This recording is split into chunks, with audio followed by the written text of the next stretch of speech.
நான் ஒரு அப்பாவிங்கோ, ரொம்ப நல்லா படித்தவங்க 4 பேர் சொன்னாங்கோ. நான் ஒரு அப்பாவிங்கோ, அம்மா மேல் ஆசைப்பட்டதால் அமாவாசையானது.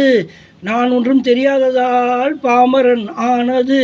நான் ஒரு அப்பாவிங்கோ, அப்பாவிங்கோ, அப்பாவிங்கோ, அப்பாவிங்கோ. இந்த பாட்டை எங்கேயோ கேட்ட மாதிரி இருக்குன்னு நினச்சிக்காதீங்க. நான் ஒரு முட்டாளுங்கோ அப்படின்னு ஒரு பாட்டு. இது என்னையா காலையில் முட்டாள் அப்படி இப்படின்னு சொல்கிறேன்னு நினைக்காதீங்க. முட்டு கொடுக்குறவே முட்டாள். இட்டு கட்டி பேசக்கூடாது, இட்டு கட்டக்கூடாது, அடுத்தவங்களை குறுக்க நிற்கக்கூடாது வாழ்க்கையில். இந்த முட்டாள்கள் திருந்தணுன்றதுக்காகத்தான் அந்த பாட்டு எடுத்தாங்க.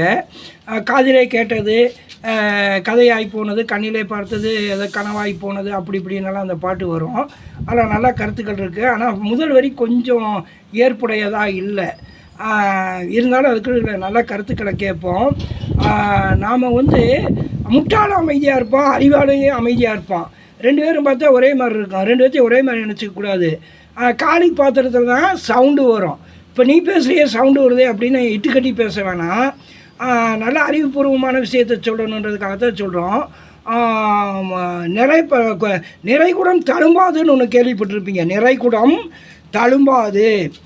காலி பாத்திரத்தில் தான் சவுண்டு வரும். நிறைகுடம் தழும்புமா? தழும்பாது. அதுக்காக நிறைய தண்ணியை வச்சா செதறும். அப்படி சிந்தாமல் செதறாமல் அளவோடு முறையோடு வாழ்க்கையை வாழ வேணும் நண்பர்களே. தீயை பார்த்தா கன்னத்தில், தீபத்தை பார்த்தா கன்னத்தில் போட்டுக்கிறோம், தீயை பார்த்தா நெஞ்சில் அடிச்சுக்கிறான்னு சொல்கிறாங்க. ஏன் அப்படி அடிச்சுக்கிறாங்க? திருவண்ணாமலை தீபம்ன்ற மலை உச்சியில் இருக்குது. அளவாக எரிஞ்சால் தீபம், அளவுக்கு அதிகமானால் தீ, பெருங்கொண்ட நெருப்பு. வாழ்க்கையில் இன்பம் அளவாக இருந்தால் அது இன்பம், இன்பம் அது அதிகமான துன்பம். ஒரு கப் காஃபி சாப்பிட்றோம், டீ சாப்பிட்றோம், அது இன்பம். 2 கப்பு 3 கப் காஃபி டீ சாப்பிட்டா அது துன்பம். அளவான சாப்பாடு, அளவான தூக்கம், அளவான வாழ்க்கை, இது வாழணும் நண்பர்களே. அளவு ஆகணும். நண்பர்கள் அளவலாவிக் கொள்கிறார்கள்ன்றாங்க. அதான் அளவு ஆகுதல். வாழ்க்கையில் அளவு ஆவோம். களவுகளை விட்டுவிட வேண்டும். நாம் அடுத்தவர் மனம் புண்படி பேசக்கூடாது. மனதை இயற்கையாக இயல்பாக அதை என்ன சொல்லுது, ஃப்ரீயாக விடணும். ஃப்ரீயாக விடு மாமே, வாழ்க்கைக்கு இல்லை கேரண்டி அப்படின்னு ஒரு பாட்டு கூட இருக்குது. மனசை ஃப்ரீயாக விடணும், டைட் பண்ணக்கூடாது, இருக்கக்கூடாது.